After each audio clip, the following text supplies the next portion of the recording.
Volvamos nuevamente al tema de fondo, que es el tema más importante, la prevención y buscar soluciones frente a lo que viene ocurriendo aquí en Lima y en las regiones del país. Por eso estamos, Pedro, ¿con quién? Estamos en estos momentos con la decana del Colegio de Arquitectos del Perú, Lourdes Yuste. Arquitecta, ¿qué tal? Buenas noches, bienvenida. Buenas noches, un gusto estar con ustedes y su público. El caso de San Martín de Porres fue dramático, creo uno de los más duros que hemos afrontado, porque falleció una madre con su hijo de 18 años, hoy día se encontró los cadáveres. Y lo que le comentábamos antes de ingresar era que estábamos en un enlace en vivo justamente en la zona afectada y los vecinos no quieren ser reubicados, quieren que les traigan ahí mismo las carpas. Hay un nivel de desconfianza con la población. ¿Cómo llevamos el mensaje de que tienen que salir de una zona peligrosa? Bueno, el hecho de estar en una zona de río donde hay crecidas y estamos sujetos a huaicos es algo que está exponiendo nuestras vidas, nuestras familias, y es algo que no se puede negociar, no es quiero o no quiero. Definitivamente no podemos permitir que sigan los pobladores en estas condiciones de vivienda. Para ello, lo que debería hacer el gobierno es reubicarlos. ¿Dónde? En la zona más próxima. El viernes tuvimos una reunión en el Ministerio de Vivienda, justamente diferentes actores, y justamente veíamos ese tema. Hace un par de años, en el 2021, se publicó la Ley de Suelos, llamada la Ley de Desarrollo Urbano Sostenible, la Ley 31313, que necesita reglamentarse. Ahí, por ejemplo, se dan varias alternativas. El gobierno tiene terrenos que le pertenecen en los diferentes niveles, ministerio, regional, gobiernos regionales, municipalidades, y también tienen medios para comprarlos. Entonces se crea la figura del operador público del suelo.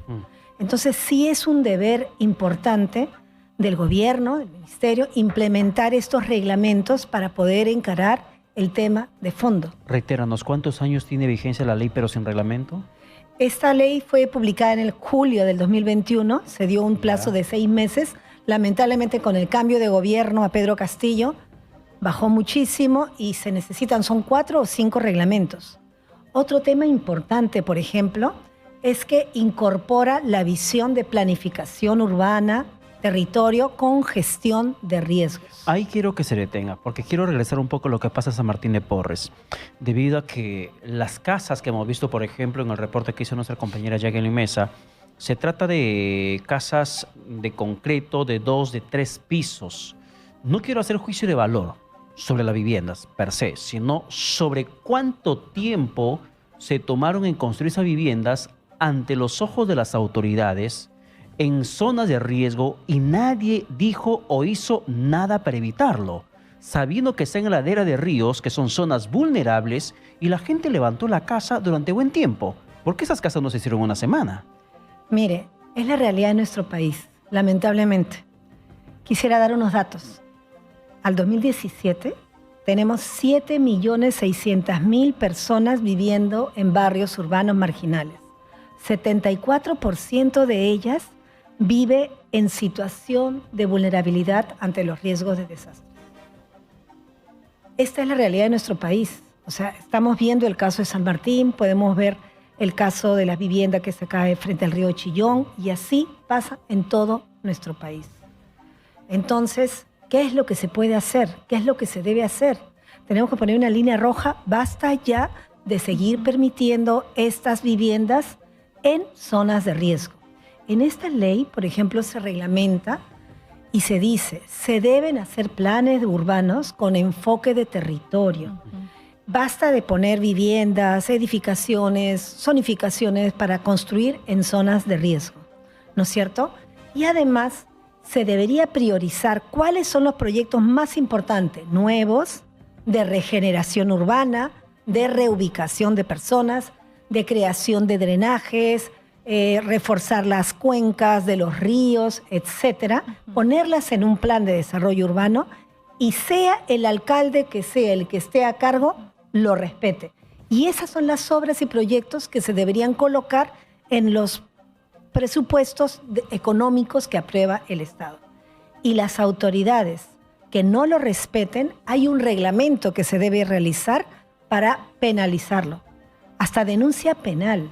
Miren, nosotros desde el Colegio de Arquitectos hemos estado siempre bien atentos y hemos tenido que hacer campañas, pronunciamientos, cartas en contra, por ejemplo, de congresistas. El año pasado querían publicar una ley donde decían: damos título de propiedad a todas las viviendas, aunque estén en zonas de riesgo, aunque estén ocupando zonas culturales. ¿El partido político y el nombre lo recuerdan? En este momento no quisiera aventurar, me parece que es el de Luna, el congresista Luna. Entonces, vienen las elecciones. ¿Qué sucede? Los políticos que quieren buscar votos, regalan tierras. ¿Cómo están creciendo nuestras ciudades? Hay un estudio de Grade que dice que el 93% de nuestras ciudades, del crecimiento en los últimos 20 años, ha sido de manera informal. Planificado, traficantes de terreno, coludidos con autoridades de turno, poder judicial, la policía. Ayer veíamos a la máxima autoridad de la policía en una reunión donde había algún traficante de terreno. Y así es. Todos coludidos, deben tener denuncias penales. Basta ya. Estoy de acuerdo con eso, porque creo que deberíamos interiorizar que es un delito, ¿no? Si me contratan para hacer una casa, no señora, yo no quiero ser parte de este delito, así como tenemos bien claro, no compres robado, por ejemplo. Igual. A lo que yo voy es, ¿cómo podemos hacer para ahora contener la crisis? Porque las lluvias van a venir, según lo que han dicho. Las lluvias van a continuar en abril y en mayo por ese fenómeno del niño costero débil y que estamos también a puertas de un fenómeno del niño global. ¿Cómo hacemos ahora si Lima no tiene un sistema de drenaje? Miren, el tema, creo, es un tema muy importante en el país. No es la falta de dinero, es la falta de gestión.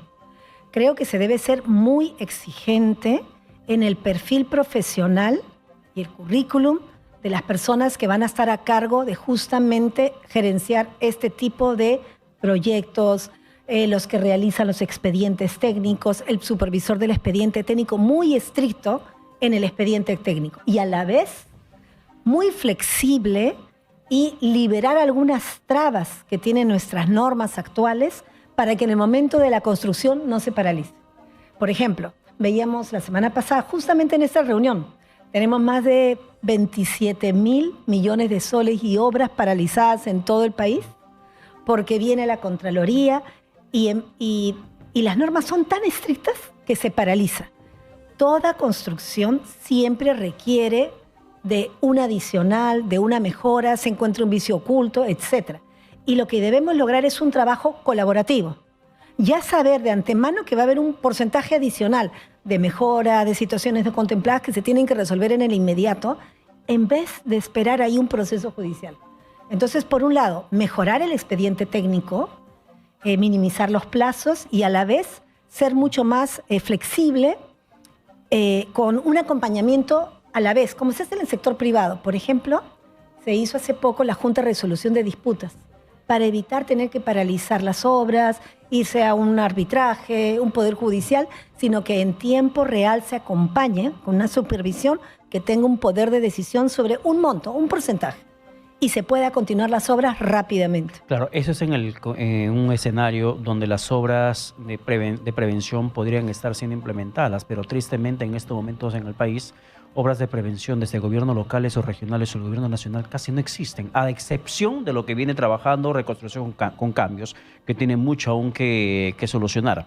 Pero en la parte preventiva, por ejemplo, si hablamos en este momento de ladera de ríos, y no solamente enfocándonos en lo que pasa aquí en la capital, sino también en otras partes del país, ¿de qué tipo de trabajo de infraestructura, de ingeniería deberíamos estar hablando que urge implementar para que el próximo año no volvamos a tener esa entrevista volviendo a cuestionar lo que se está dejando de hacer? Mire, yo creo que en un año, ni dos, ni en tres, ni en cinco se va a poder solucionar todos estos errores que venimos cometiendo hace 50, 100 años. Lo que tenemos que hacer es empezar y continuar. Yo voy a dar algunas ideas que como Colegio de Arquitectos hemos planteado. Por ejemplo, el 70% está mal hecho. ¿Qué hacemos? ¿Derrumbamos el país? Debemos hacer proyectos modelo, ¿ya? Por ejemplo, proyectos urbanos integrales de mejoramiento de barrios en las laderas de Lima y en las laderas de nuestro país. Un plan específico donde se planea el planeamiento y preparación previo y post-desastre. las laderas deben ser entendidas como una red de infraestructura verde, un enfoque ecosistémico.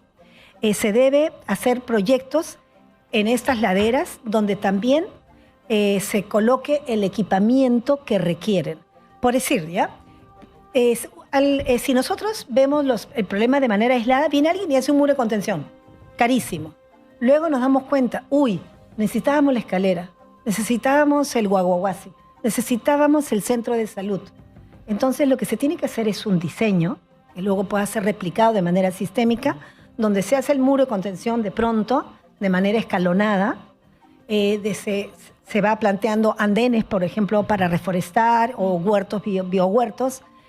Las escaleras de pronto, en vez de ser verticales, se plantean en zigzag y se van creando terrazas para crear el equipamiento que falta en estas zonas. El año pasado, el anteaño, en el Colegio de Arquitectos se hizo la Bienal de Lima, la Vía Lima, y se hizo un concurso de laderas, por ejemplo, en San Juan del Lurigancho, donde se plantearon muchos de estos proyectos, fueron entregados al alcalde Muñoz en su momento. ¿Y se ejecutó? Eso no se ha ejecutado, pero todos tenemos que hacer nuestro, la necesidad que tenemos de enfocar los problemas de manera integral. Perdón, Katiuska, ¿y cuál es la razón por la que no se ejecutaron esos proyectos si ya se había entregado al alcalde Muñoz? Bueno, siempre tenemos una situación política cambiante. Se le entregó, no es un proyecto ejecutado a nivel de expediente técnico, sino son propuestas de ideas. Pero al menos el perfil que lo elaboren. Claro. Lo que nosotros proponemos, y justo le decíamos al ministerio, es trabajen autoridades con el Colegio de Arquitectos, con los colegios profesionales. Nosotros estamos en la capacidad, por ejemplo, de hacer concursos para expediente técnico con una buena conceptualización del proyecto de manera integral. Por ejemplo, en Medellín, Colombia, toda obra que se hace pública, obligatoriamente ahora se hace por concurso, donde se evalúa la calidad del proyecto que recibimos. ¿Sabían que en el Perú se prohibieron los concursos de arquitectura y de calidad? ¿Cómo elegimos nuestras obras? Vergonzosamente las elegimos el expediente más barato y el que construyó más metros cuadrados. Si los hizo bien, mal o pésimo, no se evalúa. Entonces, el año 2018-19 cambió la normativa de la OCE, impulsada por el Colegio de Arquitectos y un grupo de la Asociación de Estudios de Arquitectura. Y ahora ya se permite evaluar la calidad de los proyectos. Entonces, ¿qué proyectos estamos entregando a la ciudad? Sin embargo, justo salió la directiva, fines del 19, cuando empezó el COVID. No ha llegado ni a 3 proyectos a nivel nacional en que se haya utilizado esta modalidad. Yo quiero preguntarle un poco lo que pasó en la pandemia. Yo creo que todo el mundo fue espectador de cómo se construyó un hospital en 10 días, por ejemplo. Entonces, todo el mundo dice, ¿por qué no puede pasar eso en nuestro país ante la emergencia? La construcción rápida. Usted, desde su punto de vista como arquitecta, ¿podría darnos esa explicación, la diferencia de otros países con nuestro Perú? ¿Qué nos falta? ¿Dinero, ejecución, las leyes, las reglas? ¿Por qué no se puede construir las cosas de forma rápida? Yo creo que un claro ejemplo es la reconstrucción con cambios. 6 años y ¿qué se ha hecho? Bueno, la reconstrucción con cambios nació, nos explicaron en el otro día una entrevista a Amalia Moreno, nació como un mini-MEF, simplemente era para dar recursos financieros. Luego de errores y lecciones aprendidas se dijo, va a ser una unidad ejecutora. Entonces se han reconstruido muchas obras de infraestructura, pero ¿cómo previene sin el expediente técnico? Entonces lo que nos han explicado que ya existen 6 o 7 expedientes de cuencas para encauzar los ríos en el norte. Y que toma años, ¿no? Los expedientes. Claro, tampoco se puede 3 años, 4 años. Pero lo que yo creo, por ejemplo, felicito al Ministerio de Vivienda con la actual gestión, que tiene un nivel mucho más profesional, que llamó a diferentes actores que tienen que ver, sector privado, colegio profesional, etcétera, qué es lo que está entrampando. ¿Y sabe qué? Es como una acupuntura normativa. Le voy a poner unos ejemplos, si me permite el tiempo. Mire, por ejemplo, cuando fue el terremoto de Ica y se hizo la carretera que unía Lima con Ica o Pisco, hemos visto una imagen en los periódicos que estaba la carretera con una casita al medio. Y la ley en ese momento no permitía expropiar a esa persona y dijo, de aquí nadie me mueve. Entonces se cambió la ley de expropiaciones diciendo, cuando una casita o una propiedad privada está en medio de una vía nacional, ¿ya? Se expropia, sí o sí. Y además se han dado incentivos para la expropiación. yo te voy a expropiar y te voy a pagar un precio justo comercial. Y si tú no me haces problemas judiciales, te doy un bono adicional. Eso mismo tiene que pasar en las zonas de quebradas, las zonas de caminos de huaico y liberarlos. Entonces, cambiando una pequeña normativa, se libera un gran problemón que tenemos. ¿Si me permite otro? A ver. Por ejemplo, decían ahí, vamos a reubicar a las personas en una zona cercana, ¿ok? Y encontramos una gran manzana, un gran área, de le pertenece al Estado o lo compra. Entonces, vamos a hacer la urbanización. ¿Y sabe lo que pasaba? Nuestra ley de licencias dice, tienen que tener la factibilidad de Sedapal. Y Sedapal no tiene factibilidad y se paraliza. Entonces, basta cambiar ese artículo para decir la factibilidad de Sedapal o una alternativa de solución.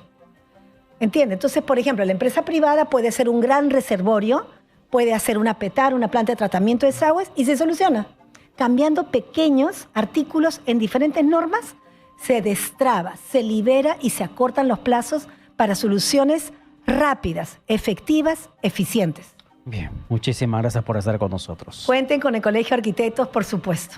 Bien, Gracias. muchísimas gracias. Lourdes Giusti, decana del Colegio de Arquitectos del Perú, ha sido bastante explicativa y muchas gracias por la entrevista. Un gusto estar con ustedes. Siempre los sigo. No, muchísimas Muchas gracias por estar gracias. con nosotros. Bastante, creo que pedagógica la entrevista para poder entender que cómo necesitamos soluciones integrales y no que se ande parchando. Y más aún me quedo con esa reflexión de cómo es que se valora un expediente técnico para contratar, que siempre se va al menor costo y no necesariamente a lo que significa la calidad de la obra, y ahí vemos la consecuencia cada cierto tiempo. Así es.